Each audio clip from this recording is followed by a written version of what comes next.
Well, one of the reasons the 49ers are true title contenders is because they can deliver even when they're not at full strength. And this was obviously an issue earlier in the 2021 season, but it increasingly has become ameliorated over the course of this year, all the way to the grand finale of the regular season against the Rams, in which all three 49ers phases were shorthanded, but all three phases delivered. Remember when the Arizona Cardinals came into Levi Stadium in week 9? Colt McCoy was their starting quarterback. DeAndre Hopkins, their top receiver, wasn't playing. They were missing a defensive lineman and J.J. Watt, and basically starters on both sides of the ball were out. But the Cardinals still managed to take it to the 49ers, and that's when Arizona was playing really good football. They've obviously since fallen off, although they still made the playoffs and are going to face the Rams on Monday night. But the common theme and the common analysis at the time, and it was totally correct, was that the Cardinals are a good football team and they're able to deliver and win even without a lot of their players. The 2019 49ers were a really good football team and they're able to win even without a lot of their players. Now, of course, there's a critical mass to be reached. If you suffer enough injuries, you get to a point where you can't overcome them.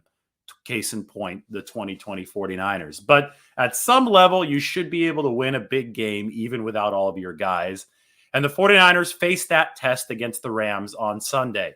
On offense, they were without Trent Williams, their starting left tackle. So that meant that they were without both starting right tackles because Mike McGlinchey got hurt earlier in the season. So you had Tom Compton on the right side, Colton McKivitz on the left. Jimmy Garoppolo obviously wasn't at 100%. His thumb was hurt. His ligament was torn. So the 49ers offense was going into this game at far less than 100%.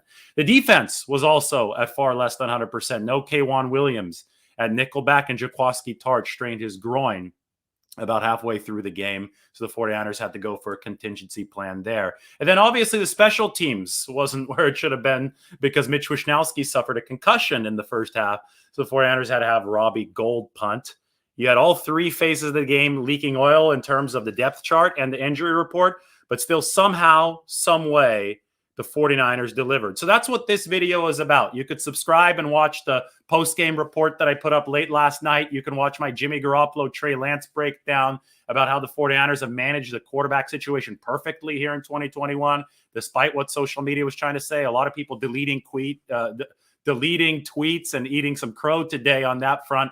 But this is, where we start to go more in depth. So do make sure that you subscribe. Here's where we talk about the unheralded heroes, because these guys are the difference between the 49ers being contenders and pretenders. And they're definitely contenders now because they're in the playoff mix. They have a seat at the table. I do want to open my YouTube page here because I have some great video to support what we're going to be talking about. So let me get this open off on the side, and then we will watch some videos as this goes along. But there are several points and several areas of emphasis when it comes to glue pieces that are unheralded that got the job done for the 49ers, and we're going to go through them one by one. So first of all, here, let's get the YouTube page onto here. This is not going to work that well. I guess I could just open this up through a different screen share, but actually I'll make a new tab and we'll go from there.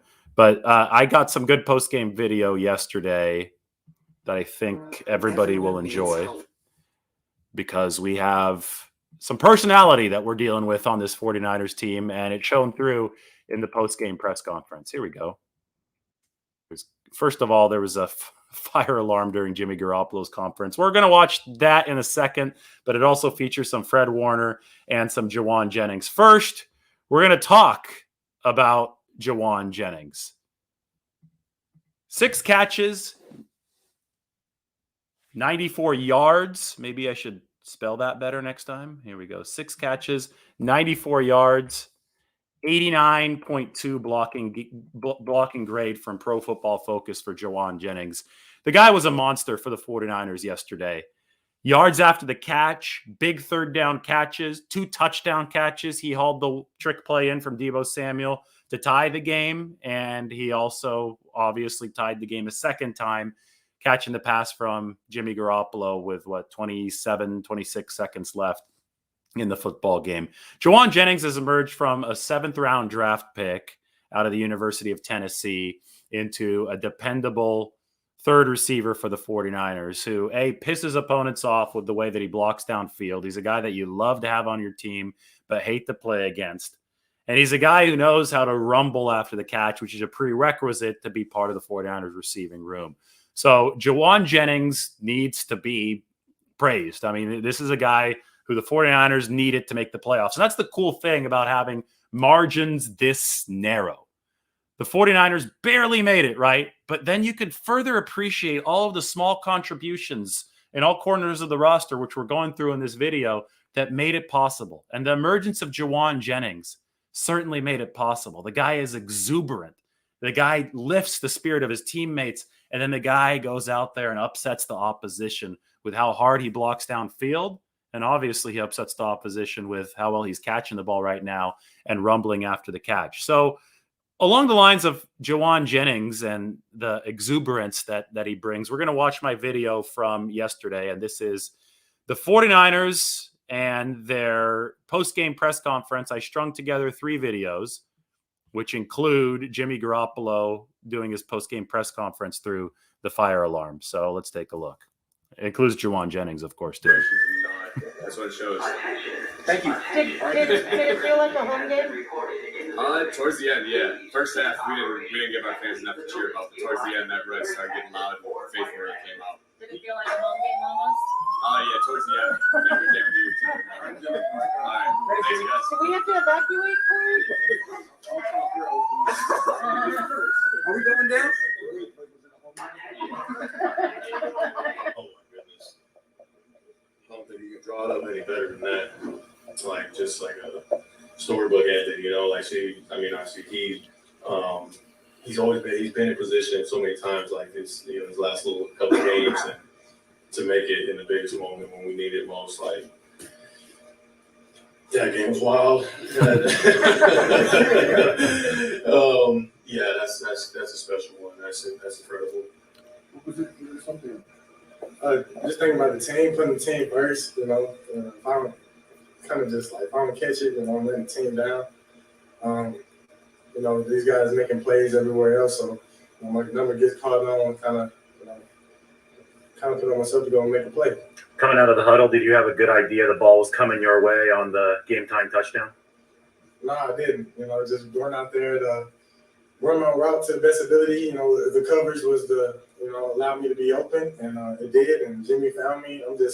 Jimmy threw a dime and walked in untouched. That's what it's about, you know, and just clearing our mind. We knew that game went over there. Kyle Colton. StreamYard advertising on StreamYard. That's kind of meta right there. But that was Juwan Jennings, Fred Warner, Jimmy Garoppolo. I just included the Jimmy Garoppolo part because I thought the fire alarm was funny. He was on fire to end that game. But you get an idea of just the ebullience and the happiness, the joy just to be there that comes out of Juwan Jennings. Had the colorful big jacket on too. And, you know, speaking of ebullience and happiness to be there, Fred Warner, you never see that kind of emotion from him in a post-game press conference. He's fiery when he's breaking down the 49ers pregame, but yesterday that fire extended 30 to 45 minutes after the game just because of the storybook ending for Ambry Thomas. Warner was actually talking about the picture right there, Ambry Thomas on the screen after the walk-off interception to send the 49ers to the playoffs. Can't get any more dramatic than that. Week 17, you need that win or the tie to get to the playoffs, and the walk-off gets it done with Ambry Thomas. I mean, he being a guy who wasn't even playing for the 49ers, who had been written off earlier in the season, and he surges to get it done. I don't know if you guys saw a video of Tom Brady celebrating Ambry Thomas's interception, but this one is also worth showing people. We'll go to Twitter for it. Take a look at this.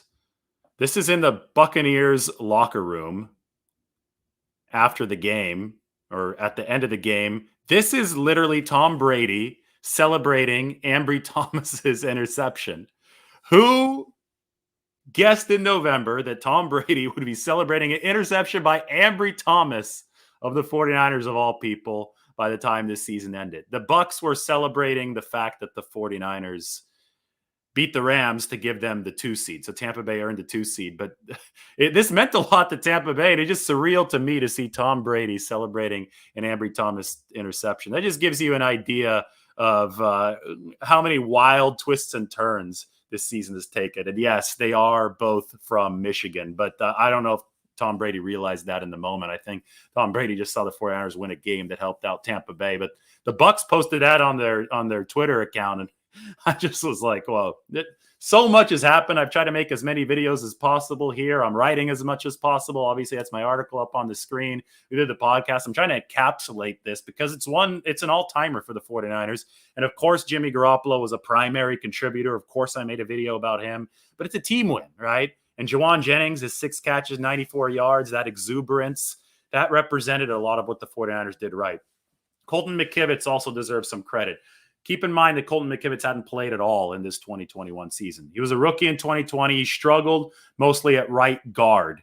He had worked primarily at right guard since then. But the 49ers wanted somebody better than Jalen Moore. They weren't happy with the fact that Jalen Moore, in his start at left tackle, messed up a play. He ran the wrong play and negated a big 49ers game because of an illegal man downfield penalty. And they benched Jalen Moore after he gave up a pressure against Jacksonville a few weeks after that. So Tom Compton, that was all at right tackle. Tom Compton was the winner of the 49ers backup right tackle battle for all intents and purposes. That put Moore back on the bench, and his only chance would be to play if Compton got hurt or if Trent Williams got hurt at left tackle. Williams got hurt again, and even though Moore started in week 7, that was the week when he messed up the play that Shanahan wasn't happy about. The 49ers decided to go in another direction. That surprised me yesterday before the game. It was Colton McKivitz, a guy who hadn't played a single left tackle snap in his NFL career. In fact, McKivitz had only played 3 snaps at right tackle, but that was way back in 2020. McKivitz was not good by any stretch of the imagination against the Los Angeles Rams, but he was effective enough. He gave up 4 pressures. He gave up the sack to Von Miller, just got blown by there. But the 49ers offensive line found a way to somehow, some way cobble it together and make this game work. I've been talking too much on these videos. And Colton McKivitz was a big, big part of that 49ers effort. He was there in a moment when the 49ers needed him in the pinch. Do they hope that Trent Williams can come back soon? Absolutely. The 49ers need that. The 49ers need Trent Williams to make a legitimate, sustainable run. But they had to find a way to somehow, some way, claw through and get it done in LA. And Colton McKivitz was effective enough to allow that to happen. Along those lines, the 49ers don't make the playoffs without Tom Compton. Tom Compton ended up as the second highest graded run blocker in all of football by PFF, behind only Trent Williams. That's phenomenal because, I'll be the first to come out and say when I was wrong about something. Tom Compton was a bad offensive lineman in all phases of the game prior to this season. I didn't think that Tom Compton was good enough to be the 49ers' 6th offensive lineman. I thought that would derail this team because you always have injuries. You have to have depth ready to tackle the injuries. In 2019, that depth was Daniel Brunskill, right? I mean, he was so important to the 49ers, along with Ben Garland in 2019. Huge reasons why that team made the Super Bowl. Well, this season, Tom Compton is that 6th offensive lineman, and he's been such an awesome run blocker that it's negated the fact that, yes, there have been struggles in pass protection. There is a dichotomy there, but the 49ers have generally been able to play to their terms, and they don't make the playoffs without Tom Compton, who did another good job in the run game yesterday, especially when the 49ers started grinding some meat, running the ball 10 straight times down LA's throat in the 3rd quarter. More unheralded contributions came in the secondary. It was a mess yesterday for the 49ers, and it had a chance to get ugly. K'Wan Williams did come off the COVID list, but he wasn't ready to play. That meant that Dante Johnson had to start at nickelback. The Rams started burning the 49ers with Cooper Kupp against Dante Johnson. Then matters got even worse when Jaquiski Tartt strained his groin. So the 49ers really had to scramble. They moved Dante Johnson back to safety, and a player that they had just added on Tuesday, Darqueze Dennard, they put him in at nickelback. He was promoted off the practice squad for this one game. technically activated since he'll go back to the practice squad, but Denard is still in the building. They cobbled it together. Denard, crash course over the course of the week, didn't get burned at nickelback. Dante Johnson didn't get burned at safety. So credit to both of those guys. Obviously not great players, but obviously very necessary performances for both of them, who must have felt like fish out of water to make it work on the back end. So it was symbolically fitting that the guy up on the screen, Ambry Thomas, a member of the 49ers secondary, the cornerback room, which was really the final piece of the puzzle for this 49ers defense, which already had a great pass rush. It's the final piece of the puzzle for the 49ers to get over the top. It was symbolically fitting that Ambry Thomas finished this game with his interception, but it should be representative of the dirty work that the 49ers got done by getting snaps from a guy that they had signed just the previous Tuesday, just days before the game, and from Dante Johnson. Then that's a hell of a story. I mean, you have to feel for Dante Johnson. His mom suffered a heart attack about a month ago. She passed away. It was while the 49ers were in Cincinnati. Dante Johnson came back to the team, has stepped up in a depth role. He had a couple winning pass breakups against the Houston Texans the week prior, and I thought he did a good job not getting roasted at that safety position. He's a kind of a jack of all trades, master of none type of guy, but the 49ers are sure happy to have Dante Johnson on the football team, no matter how much heat he's taken over from the outside over all these years. Moving to the defensive line, it's time to put some respect on Arik Armstead's name. The guy's a stud. Ever since Arik Armstead moved inside, and that happened around week 8 or week 9, full-time defensive tackle, the 49ers have the number 1 run defense in football. The tandem of Arik Armstead and DJ Jones is lethal. Those two guys win their matchups against guards, stymie opponents' run games, unlock the 49ers' ability to rush the passer. Yesterday, Arik Armstead did that, and he also rushed the passer himself. He had 2.5 sacks, including arguably the biggest 49ers sack of the season. With 26 seconds left, the Rams got the ball back in a tie game, and they could have ended the 49ers season. But Arik Armstead ended the Rams drive, and that ultimately ended the Rams game by sacking Matthew Stafford. Armstead is a versatile defensive lineman who doesn't get nearly enough credit. He's one of the players that people pick on to hate on social media. On the offensive end, it's usually Jimmy Garoppolo. On the defensive side of the ball, for some reason, it's Arik Armstead. But there is no good reason to hate on Arik Armstead. He's eminently versatile. He could play the big defensive end spot. He could rush from the edge, and he could go inside, and he could dominate guards from the interior. He could also, throughout all of that, stop the run.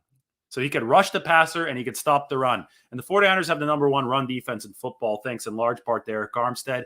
That was huge yesterday with the Rams averaging only 2.4 yards per carry. That set the table for the 49ers to sack Stafford 5 times and hit him 13 times.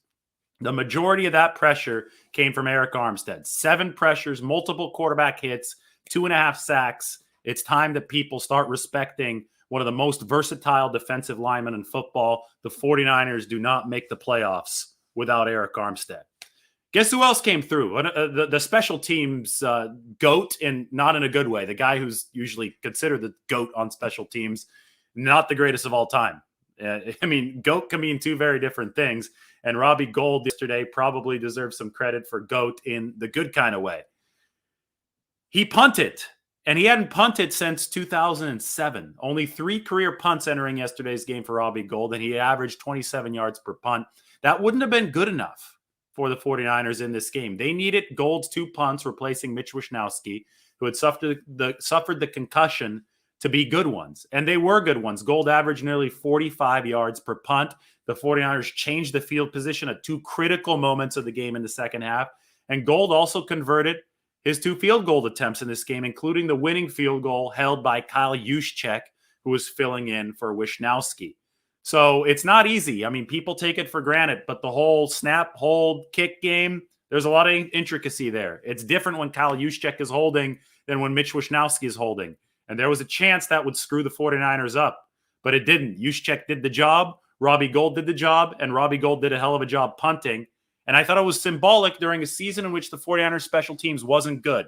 The offense ranked number 5 DVOA. The defense ranked number 8 DVOA. Special teams ranked number 26. It was special teams that almost derailed this 49ers season, but it was special teams that came through when their backs were against the wall and they were shorthanded, along with the offense and defense, which did the same thing in Seattle. All three phases delivered, and it was especially important for the phase of the game that struggled all season to come through, and Robbie Gould was the star of that show. But don't forget Kyle Juszczyk holding on some of those kicks instead of Wisnowski too. It all added up to this. All three 49ers phases were shorthanded, but all three delivered, and that's the mark of a true title contender. The 49ers move forward into next week where they'll play Dallas, who's number 1 in DVOA, number 2 defense, number 6 offense, number 6 special teams. I mean, this is a really good football team that the 49ers are playing in the Cowboys. And the 49ers, to win this game, they're going to have to be able to deliver in all phases of the game. But they are a true contender. They have a chance to win next week because of what they showed in LA yesterday. And that's the big picture here. We can talk about Garoppolo and Lance and Shanahan until we're blue in the face, but it's everybody. It's a team effort. And teams win the Super Bowl, not individual players. Teams go and win these monumental games on the road like the 49ers did, not individual players. And that's why I just went through a list of guys that deserve credit. All right, we're open for questions. Let's see what we have. Shanahan will talk today on injuries. Yeah, well, I mean, the 49ers also lost Hufanga. I should have mentioned that. Tart, Hufanga, that made them push Dante Johnson back to safety and Darquez Dennard come in at the nickelback spot. It was a heroic effort by the defense to overcome those injuries. We will know how serious the injuries are today. Kyle Shanahan speaks at 3:30 Pacific. I'm not sure about Trent Williams and Azeez Al-Shire, but the 49ers certainly hope that Trent Williams will be back. The plan is, if the 49ers are without Mitch Wishnowsky, I expect them to sign a punter this week so that Robbie Gould doesn't have to do it 2 weeks in a row. I do agree Robbie Gould should be the special teams player of the week. Armstead is worth his contract. It absolutely is true. It's not all about numbers, but it is all about the right numbers. The right numbers show that Arik Armstead is number 3 in the NFL in run-stop win rate as a defensive tackle. DJ Jones, by the way, is number 1. So the 49ers have the number 1 and the number 3 guys in stopping the run. That's extremely important on the inside. And Armstead had the sack numbers yesterday too, 2.5 sacks. So Armstead has been worth the money. I'll put it bluntly. If you say that he's not, you don't know football. I mean, and there are a lot of places that say that he's not, and they don't know football. But Arik Armstead has been a huge part of this 49ers defensive line. They don't make the playoffs without him. Tom Compton. Yes, sir. The 49ers don't make the playoffs without Tom Compton. I didn't think I'd be – this is where I was wrong. I didn't think that Tom Compton had it in him. But here's a good little note from Michael. Compton is the only player last week that had a higher PFF rating than Trent Williams. The guy can run block. The pass blocking is sketchy, but if the 49ers scheme this correctly, they can hide Compton's weaknesses and accentuate his strengths. All right, guys, everybody subscribe. I've already done like 3 or 4 videos since the game. I actually have to hit the road now because I am still in LA. So I can't do videos all day long. A good article, another one hopefully will be coming out on The Athletic tomorrow morning. I'm writing that this afternoon. Subscribe, watch all the other videos. I think I've covered everything.